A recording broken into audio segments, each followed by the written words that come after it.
नमस्कार। मैं हिम्मत सेठ एक बार फिर आपके सामने उपस्थित हूँ महावीर समता संदेश यूट्यूब चैनल से। और आप देख रहे हैं महावीर समता संदेश यूट्यूब चैनल। दोस्तों, आज हम बात करेंगे एक देश की बात के ऊपर। देश की बात पे हमने पहले भी एक चर्चा हमने प्रोफेसर चंडालिया के साथ की थी। और इसके बीच में एक बार शंकरलाल चौधरी जो सीपीआई एमएल के प्रदेश सचिव हैं, उनसे भी बातचीत की थी। और देश की बात मैं इसलिए करता हूं बार बार कि देश की बात पे करने में तो रोज करनी चाहिए, क्योंकि रोज कहीं न कहीं घटनाएं हो रही है और उसका जो इम्पैक्ट है, उसका जो प्रभाव है वो हमारे ऊपर भी पड़ता है। हम सब जो है उससे प्रभावित होते हैं। ऐसा नहीं है कि देश में रहने वाले लोग उन घटनाओं से प्रभावित ना होते हैं, चाहे बुरा असर हो चाहे अच्छा असर हो, चाहे कोई महसूस करे चाहे ना करे, लेकिन ये होता है। और ये ही एक राजनीति है कि राजनीति का असर सबके ऊपर होता है। जैसे हम भले ही कहें कि अरे हमारे क्या लेना देना इससे, लेकिन अगर सरकारी स्कूल बंद कर देंगे तो बच्चों को पढ़ाएंगे अंग्रेजी स्कूल में। हो सकता है आपके पास बहुत पैसा हो, पढ़ा सकते हैं, लेकिन जो गरीब आदमी है वो कैसे पढ़ाएगा? तो वो इफेक्ट तो राजनीति का ही है ना। तो इस तरह से मतलब हर चीज का राजनीति का हमारे जीवन पर असर होता है। हमारा हर स्टेप, मैं तो ये मानता हूं कि हमारा हर स्टेप राजनीति से ही गवर्न होता है, बल्कि नियंत्रित होता है। तो आज हम लोग अभी बिहार में जन अधिकार यात्रा चल रही थी। आज कल शायद समाप्त हो गई है, परसों या कल में समाप्त हुई है। तो उसके ऊपर चर्चा करेंगे और जानेंगे कि उस यात्रा में क्या क्या हुआ और क्या असर हुआ। मतलब असर तो बहुत जोरदार है दोस्तों। पूरे बिहार में बिहार ही नहीं, पूरे हिंदुस्तान में उस जन अधिकार यात्रा की चर्चा है।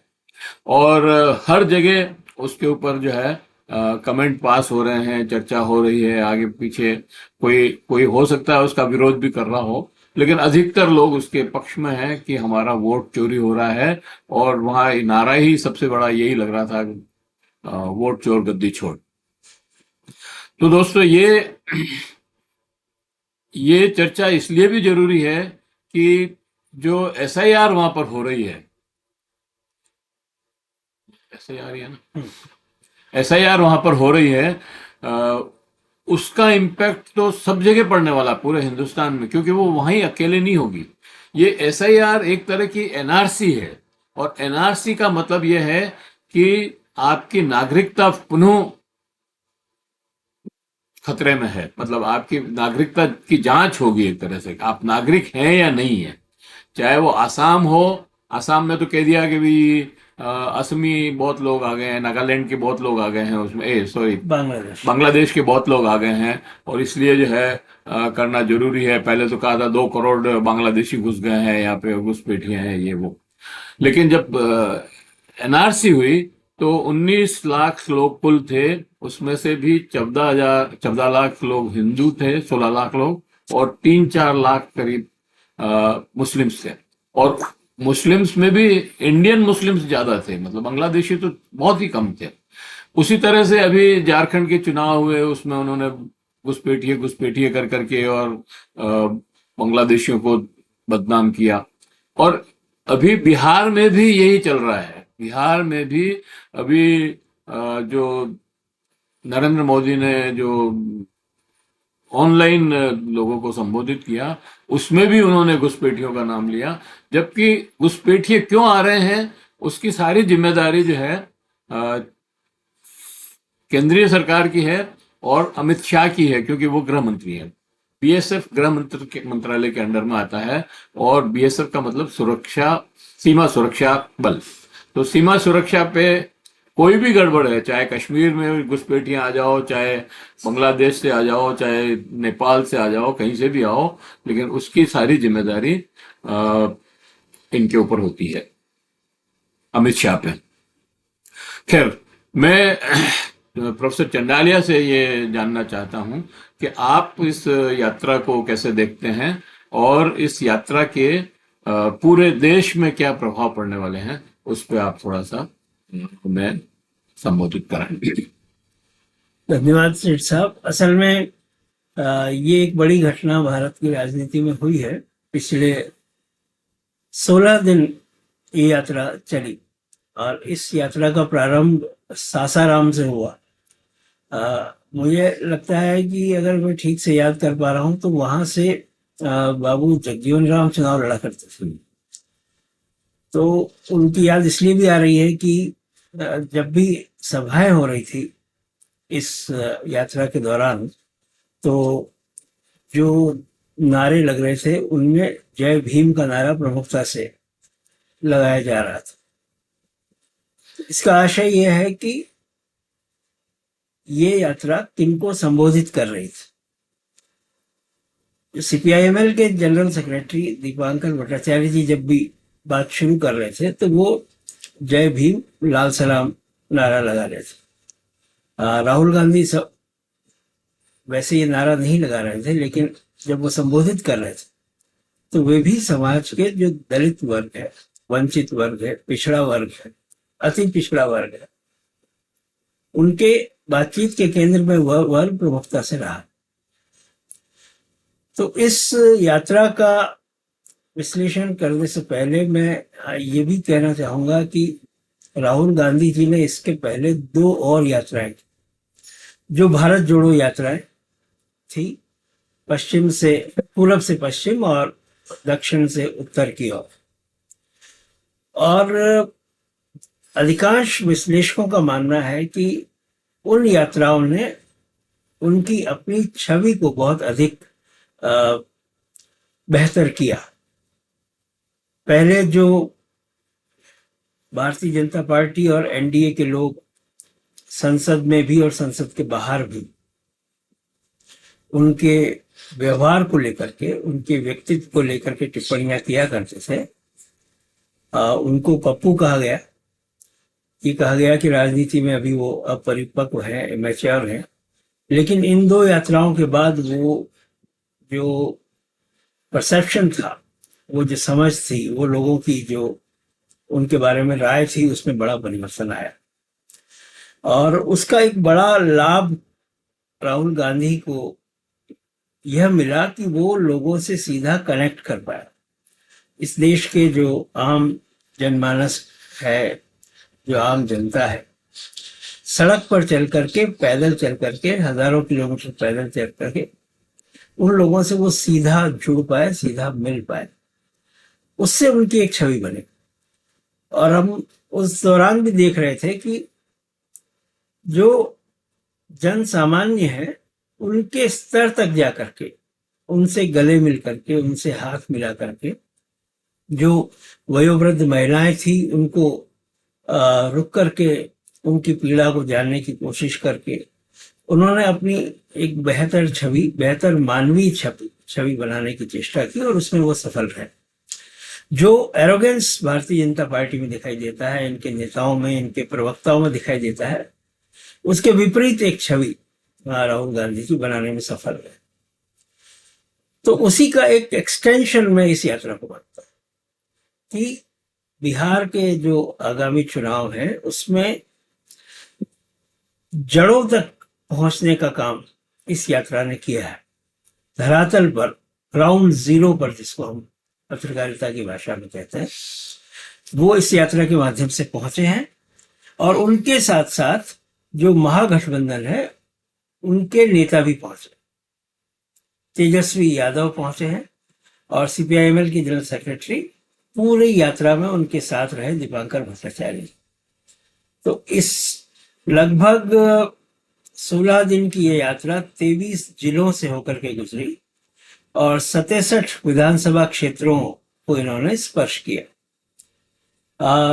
इन सारे क्षेत्रों में अगर हम विश्लेषण करने की कोशिश करें तो देखेंगे कि 39 विधानसभा क्षेत्रों में इस समय एनडीए के विधायक चुने हुए हैं और शेष 28 जो विधानसभा क्षेत्र हैं उसमें ही जो महागठबंधन है उनके विधायक चुन करके आए हैं। और कांग्रेस के तो इसमें मात्र 9 विधानसभा क्षेत्र हैं जहां से वो विधायक चुनकर आए हैं। तो ये अपने आप में मैं सोचता हूँ एक साहसिक निर्णय था जो उन्होंने रूट तय किया यात्रा का।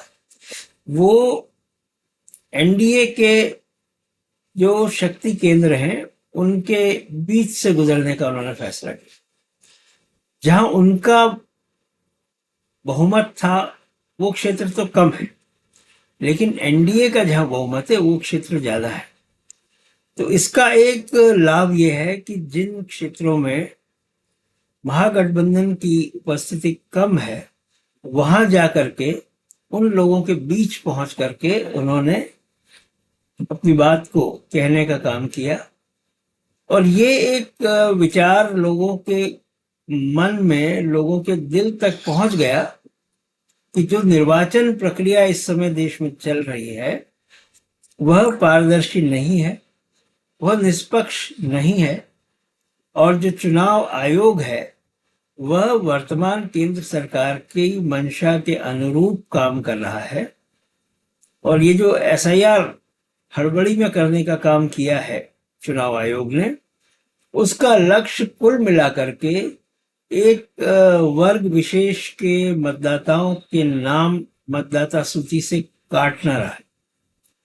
लगभग 68 लाख लोगों के नाम कटे हैं और उनमें से बहुत से नाम जो काटे गए हैं और कहा गया कि वे मृतक हैं, वे लोग जिंदा हैं, या जो लोग स्थायी रूप से पलायन कर गए या प्रवासी हो गए उनके नाम काटे गए हैं, लेकिन ऐसे लोग भी हैं जो वहां मौजूद हैं।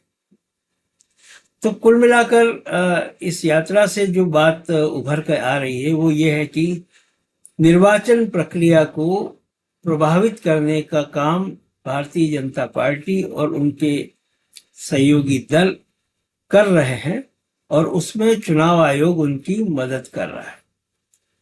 इस नैरेटिव को बनाने में या इस बात को जन जन तक पहुंचाने में खुद चुनाव आयोग ने बहुत मदद की। जो प्रेस कॉन्फ्रेंस चुनाव आयोग ने की उसमें साफ तौर पर यह साबित हो गया कि चुनाव आयोग एक निष्पक्ष और निरपेक्ष स्वायत्त संस्था की तरह काम नहीं कर रहा है। जो धमकाने की भाषा का उन्होंने प्रयोग किया, ऐसा लगा कि शासक दल के प्रवक्ता के रूप में वे बात कर रहे हैं। और इससे ये साबित हो गया कि उनका जो कमिटमेंट है, उनकी जो प्रतिबद्धता है वो भारतीय जनता पार्टी और एनडीए के साथ। और वो उदाहरण बार बार कांग्रेस कह भी रही है कि राहुल गांधी को जो नोटिस दिया गया कि आप एफिडेविट दें और अपनी बात को साबित करने के लिए शपथ पत्र पर हस्ताक्षर करें, वही बात जब अनुराग ठाकुर कह रहे थे तो उनको ये ऐसा कुछ नहीं कह रहे। और ये अनेक बार साबित हो चुका है कि इस देश में जो संवैधानिक संस्थाएं हैं उन संवैधानिक संस्थाओं की स्वायत्तता का क्षरण हुआ है बहुत अधिक पिछले 11 वर्षों। और ऐसे लोगों को वहां नियुक्त किया गया है जो कि पार्टीजन एटीट्यूड रखते हैं, जो पूर्वाग्रह रखते हैं और जो सत्तारूढ़ राष्ट्रीय जो एनडीए गठ है उसकी मदद करना चाहते हैं। अनेक बार ऐसा स्थापित हो चुका है। और मुख्य चुनाव आयुक्त की नियुक्ति का जो मामला है उसमें जिस तरीके से सर्वोच्च न्यायालय के मुख्य न्यायाधीश को हटाया गया, उससे ये प्रमाणित भी हो जाता है। तो ये जो यात्रा है इसमें एक और महत्वपूर्ण बात जो हुई वो ये हुई कि जो इंडिया गठबंधन है उसकी एकजुटता भी सामने आई और उसकी एकजुटता का परीक्षण भी हुआ। प्रमुख विपक्षी नेता जो विभिन्न राज्यों के मुख्यमंत्री हैं, जैसे हेमंत सोरेन हैं, वो आए। समाजवादी पार्टी के प्रमुख अखिलेश यादव इस यात्रा में आए। डीएमके के स्टालिन आए। टीएमसी वैसे इंडिया गठबंधन का हिस्सा नहीं है, लेकिन उसके सांसद यूसुफ पठान आए। और शिवसेना उद्धव गुट के संजय राउत भी आए। तो ये एक किस्म का संकेत रहा है। संजय सिंह शायद संजय सिंह अगर आए हैं तो वो अच्छी बात है, पर मुझे शायद वो याद नहीं आ रहा। लेकिन कुल मिलाकर ये संकेत गया कि बिहार चुनाव में और उसके बाद होने वाले चुनाव में इंडिया गठबंधन ज्यादा मजबूती के साथ, एकजुटता के साथ सामने आ सकता है। महाराष्ट्र चुनाव का भी जिक्र इसमें हुआ, हरियाणा चुनाव का भी जिक्र हुआ कि किस तरह से वहां वोट चोरी की गई। महाराष्ट्र के तो प्रमाण राहुल गांधी ने दिए, और बाद में केरल के कुछ संसदीय क्षेत्रों में और कर्नाटक में कुछ जो कथित रूप से माधवपुर वोट चोरी हुई या अनियमितता हुई, उसका उल्लेख अनुराग ठाकुर ने भी किया और कांग्रेस के और लोगों ने भी किया।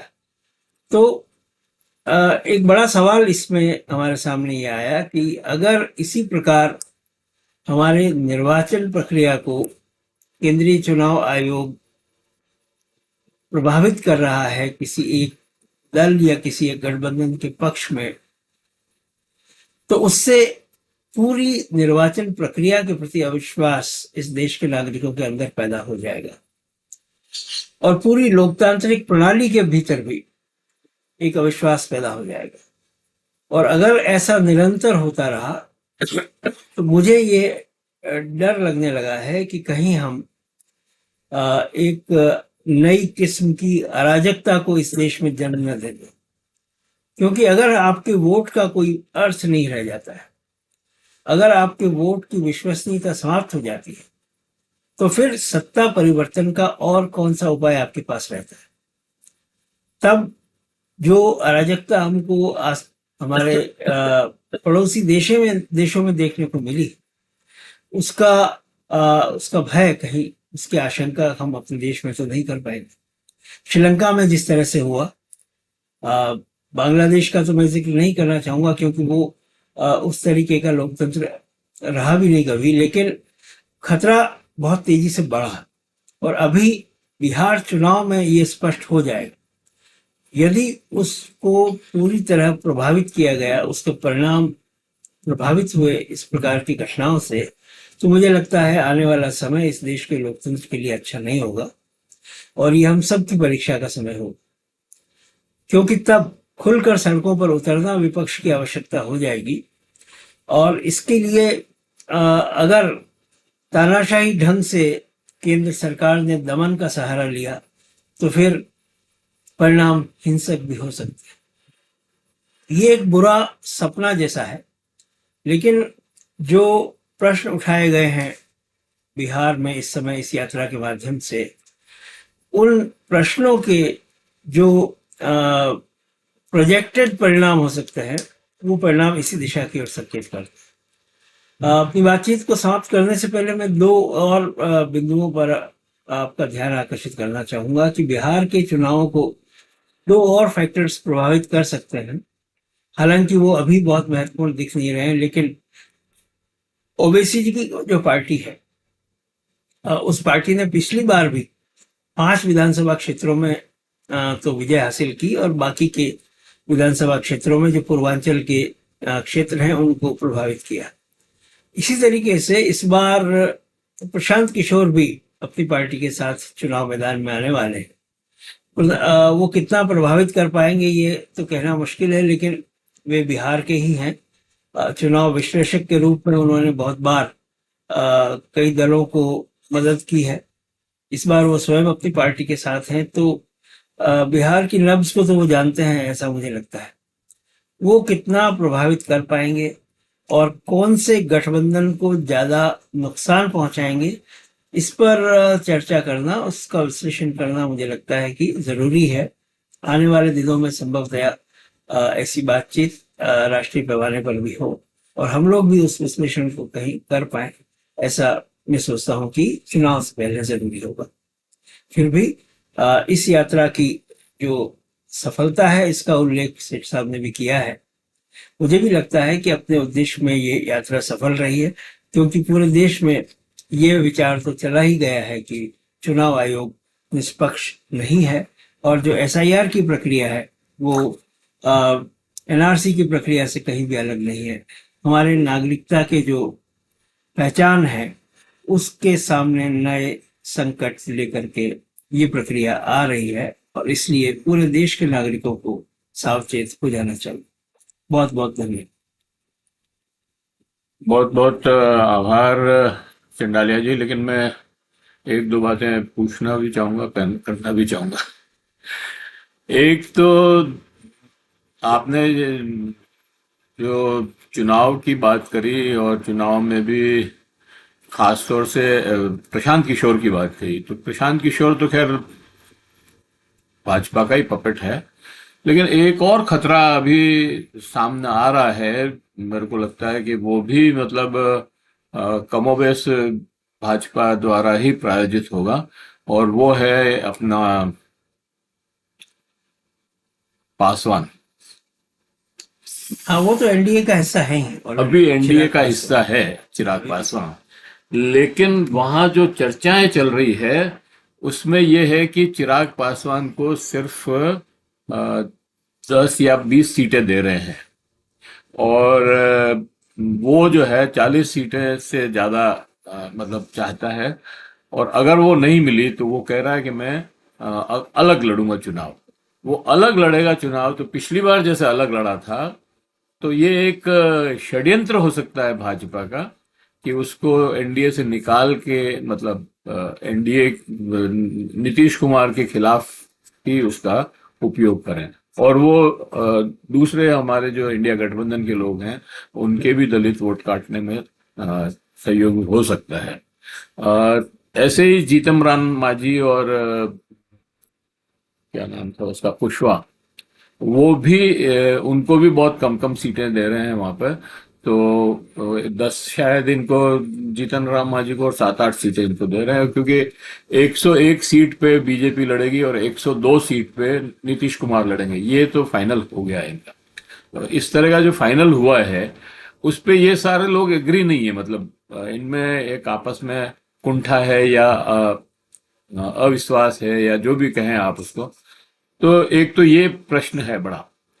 दूसरा प्रश्न ये है कि राजीव गांधी, ये राहुल गांधी ने लास्ट मीटिंग में उन्होंने जो ये बात कही, पटना में ही शायद, गांधी मैदान में अभी जो रैली हुई थी उसके अंदर, कि मैंने अभी तो परमाणु बम फोड़ा है, अभी मैं हाइड्रोजन बम फोड़ने वाला हूं। तो ये हाइड्रोजन बम क्या है, और उसको फोड़ने में मतलब ये क्रिएट, ये क्यों मतलब वो दिखा रहे हैं कि भाई लोग उसके ऊपर की जो है वो दिखाएं और फिर आप उसको फोड़ें। तो ये दोनों प्रश्न हैं, और तो बाकी तो आपने बहुत अच्छा तबसरा किया है इस घटना का, मतलब यात्रा का। और लगता है कि यात्रा कर काफी सफल रही है उनकी सभी यात्रा, और मुझे लगता है इस देश में जो भी यात्रा करेगा उसकी सफल ही रहेगी यात्रा। यात्रा में क्योंकि जनसंपर्क होता है, लोग मिलते हैं, जुलते हैं, आगे चलते हैं, तो उनकी बात पहुंचती है, कनेक्ट होता है। चंद्रशेखर जी ने भी पदयात्रा चंद्रशेखर ने की की थी, थी पद यात्रा। काफी महत्वपूर्ण रहा। हाँ, और अडवाणी ने रथ यात्राएं की चाहे, तब भी उनका भी काफी इम्पैक्ट। तो ये जो दोनों प्रश्न हैं, मुझे लगता है एक तो ये बात तो अब साफ है कि भारतीय जनता पार्टी जहां जहां गठबंधन बना करके स्थानीय पार्टियों के साथ चुनाव लड़ी है, वहां वहां उनका प्रयास ये रहा है कि अपने कद को बढ़ाया जाए। चाहे वो महाराष्ट्र में हुआ हो, साफ दिख रहा है अब तो कि शिवसेना के 2 टुकड़े उन्होंने कर दिए, और जो एनसीपी थी, एनसीपी के भी 2 टुकड़े कर दिए, और इस तरह अपनी उपस्थिति, अपनी संख्या को उन्होंने बढ़ाया। नहीं, ये तो इनका फॉर्मूला तो है कि बिहार में भी मित्र को यही खाओ। बिहार में भी यही होने वाला है। बिहार में पिछली बार भी नीतीश कुमार की पार्टी की सीटें कम हुई, इस बार और ज्यादा कम हो, और मुझे तो ये लगता है कि इस बार उनका मुख्यमंत्री बन पाना भी मुश्किल है। बहुत संदेह। तो भारतीय जनता पार्टी वहां इतनी सीट हासिल करना चाहती है कि वो अपना मुख्यमंत्री बना ले। ऐसे में उनके गठबंधन के जो छोटी पार्टी साथ में है, उनकी बहुत परवाह उनको नहीं है। जब उनको राष्ट्रीय स्वयंसेवक संघ की परवाह नहीं है, तो वो जीतन राम मांझी की क्या परवाह करें। तो वो ये कह रहे हैं कि हम तो अब इतने बड़े हो गए हैं कि हमको संघ भी नहीं चाहिए। तो फिर नहीं, जीतन राम, मैं यहाँ एक बात कहना चाहूंगा, आपको थोड़ा इंटरप्ट कर रहा हूँ।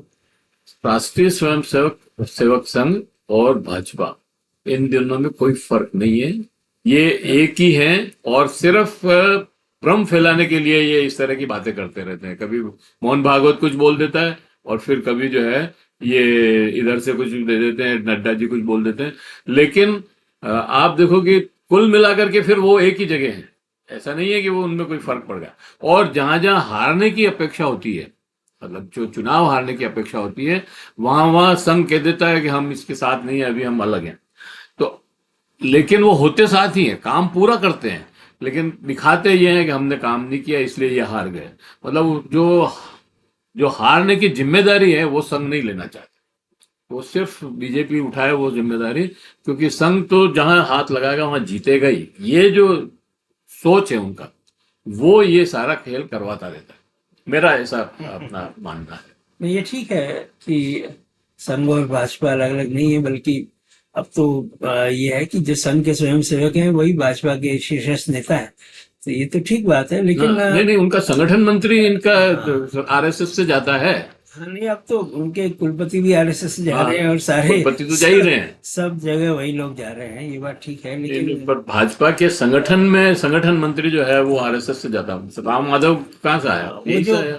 वही उनका कैडर है, वो संतोष भी वहीं से आया। वही कैडर उनका है। और किसी भी प्रदेश अध्यक्ष से ज्यादा ताकतवर वहां पर उनके जो संघ के सर कार्यवाह होते हैं, राज्य हाँ स्तर के भी बिल्कुल। वही लोग होते हैं, ये बात तो ठीक है। मैं ये बात व्यंग में ही कह रहा था कि अगर वो एक जगह उन्होंने कहा पिछले चुनाव में कि हमको अब संघ की आवश्यकता हाँ नहीं है, कहा था, ये जेपी नड्डा नड्डा ने जी कहा। ने कहा था। तो वो उस रेफरेंस में ये कह रहा था कि जब उनको संघ जैसे संगठन की, जो कि उनका पितृ संगठन है, उससे भी अगर वो ये कह सकते हैं, तो फिर जीतन राम मांझी या चिराग पासवान की क्या औकात।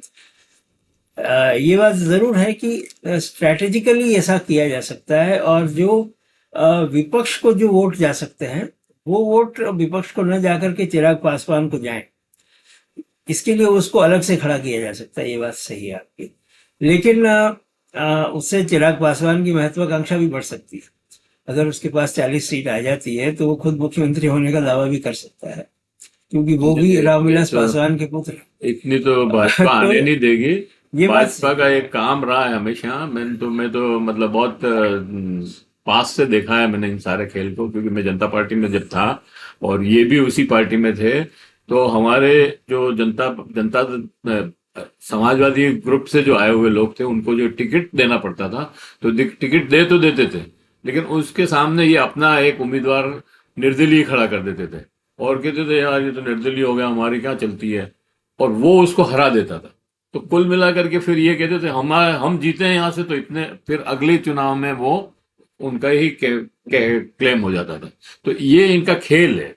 ये पिछली बार भी इस चिराग पासवान को उन्होंने उपयोग किया इसी तरह से, और इनकी उसकी 70-80 सीटें आती थी, वो 40-45 पे आके रह गया नीतीश कुमार। और नीतीश कुमार को तो बिल्कुल ये खत्म करने ही मैं इच्छुक है कि ये खत्म हो जाए। और दूसरा ये है कि ये जिस पार्टी के साथ रहे हैं उसको खाई है। राजस्थान में जनता दल बराबर की टक्कर में था इनके, मतलब जनता पार्टी में समाजवादी बराबर की टक्कर में था, लेकिन उसको खत्म कर दिया इन्होंने। तो ये इनका मतलब इसी तरह से खत्म करते हैं कि टिकट दिया, साथ लड़ेंगे, फिर उनका जो है समझौता किया, समझौते के बाद दूसरा कैंडिडेट खड़ा कर दिया, और इनकी सारी फोर्स उस पर लग जाती है, और वो आरएसएस की लगती है, इसलिए ये भी नहीं कह सकते कि पार्टी विरोधी काम कर रहे हैं। तो ये सारा इनका खेल है। ये सही बात है, और ये का ये खेल वापस बिहार में चुनाव में होता दिखेगा। इसका मुकाबला महागठबंधन तभी कर सकता है जब उनके भीतर एक बेहतर समझ हो। और पिछली बार जो विश्लेषक बता रहे हैं कि कांग्रेस ने 70 सीटों पर चुनाव लड़ा, अगर वो उससे थोड़ा सा कम पे लड़ती और उनमें से कुछ सीट आरजेडी या लेफ्ट को दी जाती, तो शायद इस समय जो परिदृश्य भी कुछ अलग होता। और इस बार भी ये विवाद होने तो वाला है, इस बार कम से कम क्योंकि अभी अभी जो कांग्रेस का प्रदर्शन है वो उसके आधार पे सीट मांगेंगे।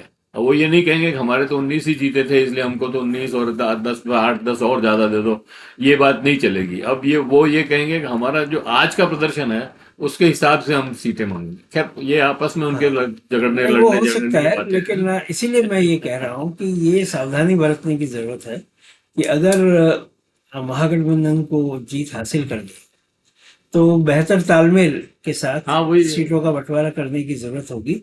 और इस जगह जो जीत सकता है, ऐसे कैंडिडेट्स को न सिर्फ टिकट देने की जरूरत है बल्कि वोट ट्रांसफर भी करना होगा। कई बार ये होता है कि सामूहिक रूप से निर्णय करके टिकट भी दे दिया जाता है, लेकिन जो महागठबंधन की पार्टियां हैं उनके वोट पूरी तरह उस कैंडिडेट के पक्ष में ट्रांसफर नहीं होते हैं।